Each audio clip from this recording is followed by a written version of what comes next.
Hello and welcome back to the Final Whistle podcast. This week, myself and Bobby are going to be doing a little bit looking at the rise of Leicester City over the years and basically looking at how they've reached, winning the Premier League and now challenging for Champions League spots. So let's start off with looking at how Leicester are doing currently. As of recording time, which is on Sunday afternoon before the Liverpool-Leicester game, Leicester sit third with a game in hand, and if they win, they'll be top of the Premier League by a point, just above Spurs. Bobby, how impressive do you think that is, considering that, a few seasons ago they were bottom of the league? I think it's. It is really impressive, obviously, because Leicester's not been at the top for very long. But I think ever since that title win, however, was it like 2015, 2016? Yeah. I honestly don't think that they've fallen at all. They've just been one of those teams that whenever you play them, they do have their on and off games, but they're performing consistently. And one thing that they seem to do that a lot of other teams can't do is they don't really go out and buy like the best players. They sort of make the best players. You've got Vardy, you've got Kante, Mahrez, Maddison, Harvey Barnes coming up now. I just think when they lose a player, they get a lot of money for them, maybe in terms of Harry Maguire as well, and they can also bring in a lot of people to replace them, which I think is really good. Yeah, there's been really impressive. And if we look at the last few seasons and how they've done, so obviously this season they're third, possibly could go top. Last season they finished fifth. Obviously they were in the top four for majority of last season. And it was quite sad to see them drop out of the Champions League spots. But they are only 4 points off Chelsea, and then the two seasons before that they were ninth, not too far off the top four, but decently there. Season obviously, I think the season before that they were 12th because they had dropped off from the league win, and it wasn't as good as the season, but it was still a decent finish. But then obviously that title-winning season, top of the league, 81 points, 10 points above second place Arsenal, and being obviously the closest to winning a title, that you've come to, Bobby. But what was it like? I mean, I can personally remember. What did you think that season when this unbeatable team seemed to come about? I don't know. I mean, I'm correct me if I'm wrong, but I don't think we were second until like the last day because I'm pretty sure Tottenham bowled because they lost to Chelsea, didn't they? Mm. So I'm pretty sure Tottenham managed to come third in a two-horse race. But it was it was just like thinking about it at the time. Everyone was just so shocked by it that it was just something that no one had ever seen before. And when it came true and they kept on winning, and obviously Vardy got the record for most goals conceded in consecutive games and everything. And I think at the time, even though it was a period when a lot of other teams were playing really badly, was that the season that Chelsea finished like bottom half of the table? I'm pretty sure, like Yeah, I must read about that. maybe 13th or something like that. Yeah, but I honestly, it was such an incredible sort of year, and it was great. Well, that season, as you said, it was great, and especially for fans, they were put at odds of 5,000 to 1 to win the title, which is exceptional. But then, as you said, Tottenham they threw away 2-0 lead against Chelsea, and they ended up drawing 2-2 at the Battle of Stamford Bridge, it was called. And I remember watching as soon as that game, it was that Hazard goal and everything, and the videos came out of the whole Leicester squad. They were sat together watching it. And I think especially for the fans, it must have been so magical. Just think, obviously supporting Forest in the Championship, to think that in 10 years, I mean, it's probably not going to happen, but that could be us. It could be us going up to the Premier League, and then within a few seasons, we've somehow won the league. But I mean, I don't expect that to happen. That was the likelihood of it happening is quite low again, isn't it? If any team could do it, because of the amount of money that a lot of other people spend, it just couldn't happen, I don't think. Well, that was the fastest 7-year rise to the Premier League title since Ipswich in 1962. So obviously it's not going to happen very much or anytime soon. But then if we look at the performance that season, so Ranieri was the manager. When he came in, everyone was a bit kind of skeptical, like why would you hire him? He's not really got much to boast. And they were ridiculously good. Vardy, as you said, broke the record, 13 goals in 11 consecutive games, breaking Ruud van Nistelrooy's record. They beat Everton at Goodison Park 3-2. They were top of the table on Christmas Day. I think that was kind of when everyone thought, okay, this might actually happen. Yeah. And it's just been quite unbelievable what they've managed to do. Even when they were under Nigel Pearson, he did some good work. Obviously, the Great Escape that was a few seasons back, 14-15 season. It was incredible. They were bottom. They were bottom of the league with 19 points in 29 matches. They were 7 points adrift from safety in April. But then they went on 7 wins from the final 9 league games. 14th place with 41 points. And we think about that now. If we look at the current league table and we just think about it this season, West Brom could win the league. Really? How far back they were? Yeah, if like the next year. We're only 9 games in, and like Leicester were kind of, they were nearly down. So let's say next season West Brom stay up somehow. Mm-hmm. They could win the league. I mean, it's not going to happen, is it? But you can never just predict that. And with the managers, just going to that. So Nigel Pearson was there for quite a long period of time. It was his second stint at the club. Well known for being quite an aggressive type of manager. Do you think that he's credited himself for building that squad? Do you think that the way he set up the team of being that like aggressive drive, do you think that's helped, or was it just Ranieri all the way? Definitely, I think he's probably key in sort of forming the team, picking the right players that he thought could work together, that could bring more out of the younger players coming up. And I think definitely him helping them escape was, it was definitely a big achievement. But I don't think he would have done what Ranieri did. I just think his character sort of brung the players together.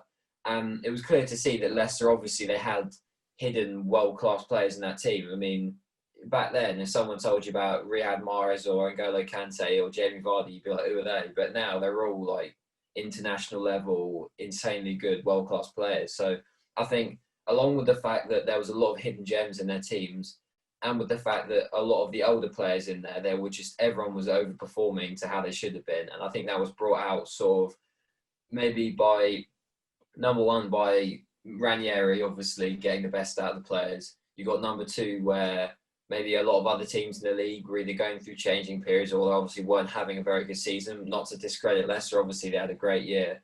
But there was, obviously, I mentioned before, with Chelsea having a not very good season, and then Arsenal being quite average as usual with, Man City and Man United. And then Tottenham, obviously, were hot on their heels for most of the season but bottled it in the last game. So I think definitely Nigel Pearson had a part to play in forming the team, but I think Ranieri just was brilliant in how he executed it that year. Ranieri obviously this wasn't his first job in England. He'd been at Chelsea from 2000 to 2004. He didn't have a great time there. I think they finished 6th and they got a UEFA Cup spot. But you look at some of the names that he brought in. Frank Lampard from West Ham, that was Ranieri's signing. Emmanuel Petit, he brought in. William Gallas from Marseille as well. And that was just around a total of 30 million. So obviously it was quite a lot of the time, but still, like, good players. Just think, if Ranieri had never brought Frank Lampard, everything could be so different. Like, the chances are they wouldn't have him as manager right now, which would make even more of a difference. And I think the fact he could barely speak much English when he came to Chelsea, so he had players in that had to translate for him. Yeah. I just think he's such an amazing manager for what he's managed to do at many different clubs. I don't think he gets credit a lot of the time. Obviously, when he was appointed at Fulham, he's obviously a bit past his best now, but still, like, such a legendary manager, don't you think? Yeah, definitely. I think number one of the most important things about a manager is to be likable. And I think obviously he was seemed like such a character, such a nice person. It must have been why the players, they got along with him so well. But then obviously he's got Frank Lampard's one of the best players to ever play in the Premier League. And if he's seen that in him, then he's obviously he knows when a player is good, and he knows when to, the best to bring out that player. And obviously, along with his characteristics and his personality, and obviously his knowledge of football, is just all the things that combines to make him such a great manager. Mm. And then his assistant went on to take over as manager after Ranieri was sacked the season later, Craig Shakespeare, and he kind of took them on the European journey after that, European Champions League, Yeah, the Champions because League. Yeah. the group stages, they had Porto, Club Brugge, and Copenhagen. So average teams, obviously Porto quite good. But just look at the group stage. They topped the group. They lost once. They did lose 5-0 to Porto, but still, there's big wins in there. So it's brilliantly done. And then they went on and faced Sevilla in the next round. Sevilla, they won one game 2-1 and they lost 2-0 and they lost 2-1. So they won on aggregate. And I think I remember watching the games and going, well, Leicester have just won the league and no one expected it. They've just made the quarterfinals of the Champions League. What's going to happen? Because Champions League, obviously, quarterfinals quite good. That's quite good. Atletico Madrid they drew the first game 1-1, so they weren't even hammered, and they only lost the second game 1-0. So I think it's quite interesting what they've managed to do as a club, especially with the ownership and obviously the problems with the ownership, obviously with him dying recently and then his son handing over. I think what they've managed to do as owners is pretty impressive, especially coming into Europe. This season, I think they're in the Europa League. They've beaten Braga 4-0, AK Athens 2-1, and some Ukrainian team I'm not going to try and pronounce 3-0. So there's obviously quite a good basis this season for Europe. Do you think they could reach the final in the Europa League? I mean, definitely. If they keep up their form, if they keep all their key players fit, I don't see why there's no reason for them to, be going out and pushing for quarterfinals, semi-finals, even the final. I mean, you've seen in the Premier League, they've already beaten Arsenal. They've put in good performances elsewhere, and I think all the other teams in the Europa League, apart from the higher class ones, like your Napoli's, your Tottenham's, people like that, which are games that they are going to struggle, but they're going to have to, put a shift in and get the results. But apart from that, I think any other games they really should be expected to win, and definitely could be a reason why they should be pushing for more European success. And then managers after that, they had like Claude Puel came in and did an all right job. But then the manager at the moment, I think he's got a contract down to 2025, is Brendan Rodgers. He's done brilliant things at Celtic. He did all right at Liverpool, apart from obviously the league slip up against Chelsea and everything, which was quite disappointing, obviously. But what he did at Celtic, although the league is quite easy, I think is quite impressive. Do you think that maybe the reason he was so successful at Celtic was just because the league was so easy? I mean, it's not really. If he wasn't doing well with Celtic, then you have to be asking questions about him. But I do think you have to give him credit where credit's due. When he's coming with Leicester, he's making good signings. He's bringing in a lot of quality players, especially Castagna this year. Everyone is gelling well together as a team, and I think he definitely shown himself as a good manager. As long as he can keep up this sort of run with Leicester, keeping them winning games, and obviously get some more success in Europe. And I definitely think he could be considered a great manager. It's just unfortunate with that that slip up in the Liverpool 2014 season. That could definitely put him in a higher category. And this season, as we said, they're doing quite well. The league this season is so ridiculously open. Especially with what's happened match wise. I don't think anyone is unbeaten anymore. So it's kind of not going to be as like a dominant season by one team as we might have seen in previous few seasons. But I think that's going to be really good because I think it's just really boring when one team just is at the top of the league. So it's going to be really exciting. Do you think that Leicester could win their second Premier League title in their history this year? Oh, I don't know. The thing is, with this year, it's really, obviously, as you said, it's impossible to predict what's going to happen. So I don't think I could comfortably sit here and say that Leicester are definitely going to win the league. But I definitely think with their team that they should be, pushing for top 6, maybe even top 4. But honestly, I think Chelsea, as much as it pains me to say, I think they're going to have a great year this year. Obviously, Liverpool, you expect them to be playing well as well. Same with Tottenham. So it looks like there's that one spot left for someone to get into the top four. And I think Leicester's definitely a shout if Arsenal, Man United keep up their tragic form at the moment. So it just depends on whether they get their act together and just keep drilling down and getting results. Well, other clubs that we've seen kind of do a Leicester in recent seasons, Wolves have come up Yeah. and been amazing, but then I think you can kind of say the difference between them and Leicester was Leicester didn't just pump money, like Hmm. money. They've signed the right players. Wolves have just kind of gone and spent ridiculous money on like buying Ruben Neves for the championship. I think that was like 20 million or something. So I think that's a bit crazy, but then they've done really well out of it. And another team that are up there at the moment, that was 1 point behind Liverpool, is Southampton, Oh yeah. doing quite well. Obviously, they were beaten by Leicester 7-1 last season, and then they've turned it around, like lockdown and coming on here in this season. Do you think they could obviously challenge Leicester for that fourth spot in the top four? Yeah, I definitely think Southampton are a team to be dealt with this year. I think the only thing that I can notice them a bit lacking is obviously they've lost Højbjerg, which looks to be a great signing for Tottenham, unfortunately. But I think apart from that, they've got a great striker in Danny Ings. I think Ryan Bertrand and Nathan Redmond are quite underrated. Whenever I watch them, they do have quite a lot of energy. You've got Ward-Prowse in the middle, who's a great young English player.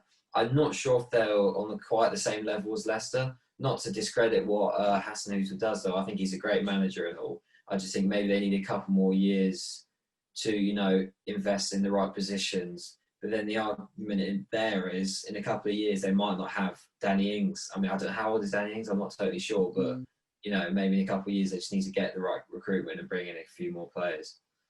So just looking at Leicester's recruitment over the last few years, obviously we've said they made some brilliant signings. 2013-14, I didn't realize it was this long ago they bought him, but Riyad Mahrez, Hmm. they bought him for about 450k. So Yeah, I just think that was an absolute steal. They turned that over and sold him for City for 61 million. And just think yeah, what an incredible recruitment that was. And then N'Golo Kante, they got for 8 million. But then I was surprised when I was looking up stuff for this. They only sold him for 32 million, okay. which I Maybe it's think, near the end of the contract. if you look at him now, you'd be like, they sold that for 32 million. Yeah. Do you think they could have pumped some more cash out for Kante? Or I think he did want to go, so. Yeah, I mean, did he stay? He went the season after, didn't he? Straight to Mm, Chelsea and they won the league. I think we can say, I was looking at his stats and it was like, after in the Leicester year and then the 2 seasons after, he was like the most out of tackles, possessions, interceptions. And the 2 seasons after that, he was like 18th and 19th. And now he's gone back to first again. So I definitely think he had a dip in form, but he's starting to play well again. And I think, he's probably one of the best midfielders in the world. So you could argue they could have got more for 30 million. But at the end of the day, even though Leicester just won the league, you couldn't guarantee that he was going to play well again. So it was never like definitely he was going to be world class. So I think that's probably why they didn't get as much as maybe they could have. yeah, and then other players that they've bought and then sold. Harry Maguire, they bought from Hull for 12 million. Yeah, Probably one of the best deals they've got of selling him for 80 million with the way he's performing at the moment. yeah, It's ridiculous. But then just look at some of the other sales. Danny Drinkwater, they got 35 million for. yeah. Chelsea paid more for Danny Drinkwater than they did for N'Golo Kante, Yeah. which I think is ridiculous. And then Ben Chilwell this season for 45 million. So obviously Chelsea love to buy Leicester's players. Mm-hmm. Do you think that any other players you can see at the moment in the Leicester team, obviously, as you said, Castagne's just signed, that could be sold for big money, or do you think they've kind of run out of those massive like budget signings? I'm. I mean, there's a few I could think of. You've got Wilfred Ndidi, looks like a great player, and he's only 23. Tielemans also looks like a great player, really young. And you obviously got the two obvious ones, James Madison and Harvey Barnes, which looks like great players. And I think it all just depends on how they keep their form. Obviously, Madison, if he ever did go, I think he could go for a lot of money considering he's English, which usually puts the price off on players. And you've got, what was that guy this time from Roman? Is he like Under or something? I mean, he looks Oh like yeah. he's decent. And if he has a good couple of seasons, maybe some club might snatch him up. But yeah, I definitely think indeed he's probably their most high-profile player in terms of selling off in the future for a lot of money. Mm. And then if we look at the squad that are obviously still there, Kasper Schmeichel, who's been ridiculously consistent, has some bad games, but he's a good Yeah, enough goalkeeper for the level. Obviously, the obvious one is Jamie Vardy, who I don't think we're ever going to see leave Leicester now. I think he's going to stay there forever. Um, there was links at the time, I think, linking him with Arsenal yeah, and some of the other clubs. yeah, it Um, never happens. do you think if he went to Arsenal, he would have been as impressive, or do you think it's just the fact that it's Leicester that's him? Like as you said, you can't guarantee that Kante plays well. Do you think he would Yeah, have provided? I mean, honestly, it's really hard to guess because Arsenal obviously since then have been through had like three different managers. Obviously, Wenger left a couple of years later, so either Jamie Vardy could have been the thing that sent Arsenal to glory and started playing really well again, or he might have just faded into nothing. And I think I'm glad that he stayed at Leicester because we can guarantee, he's had a few like fantastic years after that season, and it's just great to see him playing so well. Hopefully, next year in the Euros for England, he keeps his form up and plays really well, and brings England some success as well. And his story is just so amazing. The fact that he's come like through non-league and everything, and he didn't even start playing top level football till his late 20s or whatever. Yeah, And then he's come through and he's like made England caps, scored goals for England. He's done so well. And then you look at some pictures of like him on the bench at Leicester alongside Harry Kane when he was out there on loan. yeah, And it's crazy to think that some of these players have played for Leicester that you never thought of, like Kane. It's yeah, just kind of shows that the club they can build brilliant players. hmm So I yeah, think definitely. it would be lovely to see Leicester win the league again.